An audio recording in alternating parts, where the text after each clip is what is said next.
Magandang umaga, narito na po ang mga pinakabagong balita ngayong 23 na Marso dito sa News TV Live. Pinangunahan ni Pangulong Noynoy Aquino ang selebrasyon ng ika-100 at 16 na anibersaryo ng Philippine Army kahapon. Naganap ang pagdiriwang sa Philippine Army Headquarters sa Fort Bonifacio sa Taguig. Tampok sa selebrasyon ang pagbibigay ng karangalan sa iba't ibang sundalong nagpamalas ng kakaibang galing, husay at sakripisyo sa ngalan ng serbisyo publiko. Kinilala rin ang ilang civilian stakeholders. Kinilala rin ang oldest living war veteran na si Tranquilino Olarte Cabiling sa edad na 112. Binigyan siya ng plaque of recognition. Sa harap ng pakikipagbayanihan ninyong ito, nakikita natin ang katotohanan ng hindi lamang armas ang magdadala ng seguridad sa ating mga komunidad. Ang tunay na stabilidad na nagbubunsod ng pag-unlad ay nanggagaling sa tiwala ng taong bayan.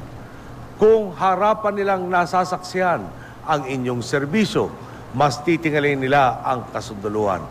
Kung nakikita nilang marangal, tapat at may integridad ang inyong hanay, maglalaho ang kanilang pagkabahala kapag nakikita ang inyong mga uniforme.